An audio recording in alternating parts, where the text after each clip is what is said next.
Udah mulai serius belajar kopi? Yuk, simak video ini sampai selesai, kita belajar bareng-bareng.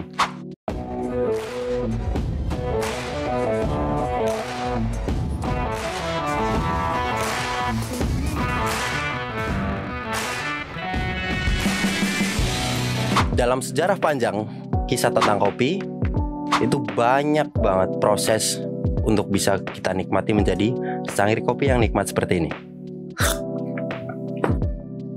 Itu dia yang bakalan kita bahas di video kita kali ini. Jadi kita bakalan bahas tentang sejarah kuno, bagaimana kopi pertama kali ditemukan, bagaimana kopi bisa kita nikmati, dan di mana, oleh siapa. Simak terus video ini. Legenda awal mula ditemukannya kopi itu cukup unik. Salah satu sejarah yang paling terkenal dalam dunia kopi, dan walaupun itu merupakan cerita rakyat, tapi ini salah satu cerita yang paling terkenal, yaitu tentang Khaldi dan kambingnya. Cerita ini dimulai pada abad ke-9 Masehi di Ethiopia. Dan si Khaldi ini dari bangsa Abyssinia. Dia merupakan salah satu orang yang tercatat sebagai penemu pertama kopi. Awal mula ceritanya pada saat Khaldi sedang menggembala kambingnya seperti biasa. Dia membawa kambingnya untuk menggembala, dan pada saat yang sama dia mendapati kambing-kambingnya ini bertingkah aneh, sedikit lebih energik, dan melakukan hal-hal yang tidak sewajarnya. Akhirnya, karena Khaldi ini merupakan seorang yang pintar, dia pun menelusuri apa saja yang selama ini dimakan oleh kambing-kambingnya hingga mereka bertingkah abnormal atau enggak seperti biasanya. Dan itu terbukti hingga malam hari, pada saat harusnya biasa kambing itu mereka istirahat, mereka terjaga sampai tengah malam. Dan Khaldi pun makin bingung. Hingga akhirnya Khaldi memutuskan untuk esok hari mengembala kambing di tempat yang sama. Dan dia pelajari apa saja yang dimakan oleh kambing-kambingnya. Dia lihat satu persatu apa saja rumput, pohon, buah yang sekiranya dimakan oleh kambing-kambingnya. Pada saat yang sama, Khaldi melihat ada segerombolan pohon yang itu merupakan, kalau kita lihat saat ini, pohon kopi ya. Tapi pada saat itu dikenal sebagai buah beri. Karena bentuknya seperti beri, seperti ceri-cerian seperti itu, Khaldi mengamati bahwa kambing-kambingnya ini sangat lahap memakan buah-buah tersebut. Hingga akhirnya Khaldi memberanikan diri untuk ikut mencoba buah kopi yang ada di pohon itu. Bahkan yang lebih seru lagi, dia nggak cuma nyoba buah kopi yang ada, tapi juga daun kopi yang ada di situ. Karena dia pikir, pokoknya kambing saya makan buah dari pohon ini, bisa jadi daunnya pun ikut termakan. Jadi dia mencoba itu. Terus mungkin teman-teman penasaran apakah aman memakan daun kopi? Tentu saja aman, karena seperti yang kita tahu, di dalam daun kopi ada satu zat yang bernama mangiferin, itu baik untuk penderita diabetes.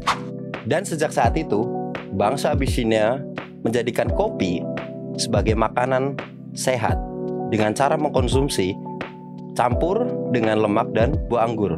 Mereka konsumsi sehari-hari sebagai tambahan protein untuk tubuh mereka.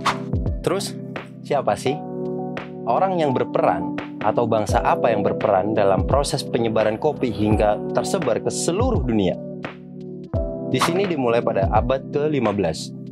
Jadi pada saat pertama kali kopi ditemukan, yaitu di abad ke-9 hingga sampai ke abad ke-15 ini, itu butuh proses yang panjang, kurang lebih 6 abad, hingga sampai kopi ke semenanjung Arab. Siapa yang berperan? Mereka adalah para pedagang dari Arab yang membawa biji kopi ke bangsa Arab. Mereka tanam di situ hingga kopi berkembang pesat di sana. Setelah proses sekian panjang, bangsa Arab berhasil membudidayakan tanaman kopi ini, pun mereka berperan besar dalam proses pengolahan dan cara menikmati kopi itu sendiri. Dan mereka olah menjadi sebuah minuman yang menghasilkan aroma dan rasa yang khas. Perdagangan kopi berkembang pesat, dan kopi menjadi minuman yang penting dalam budaya Arab. Salah satu bentuk konkret bukti bahwasanya kopi menjadi minuman yang penting dalam budaya Arab, kedai kopi pertama yang dibuka di dunia ada di sana. Kedai kopi ini bernama Kifahan.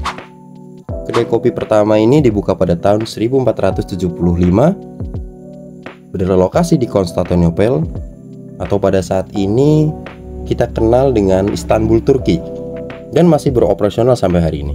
Tak hanya digunakan sebagai tempat ngopi, kedai kopi Kifahan ini juga digunakan orang-orang setempat sebagai tempat berkumpul para orang-orang di sekitar sana untuk mendiskusikan tentang syair, puisi, sastra. Nah, dari sinilah budaya nongkrong di kedai kopi mulai dikenal.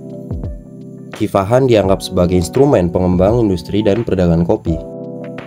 Kesimpulannya, dari legenda Kaldi dan kambing yang aktif hingga menjadi minuman yang disukai oleh jutaan orang di seluruh dunia, perjalanan kopi ini telah panjang dan menarik. Hari ini, kopi tidak hanya menjadi minuman, tetapi juga menjadi bagian integral dari budaya dan kebiasaan sehari-hari di berbagai belahan dunia. Oke, cukup ya video kali ini. Semoga bermanfaat buat kamu. Jangan lupa like, comment, dan subscribe biar kamu gak ketinggalan video-video menarik lainnya seputar dunia kopi.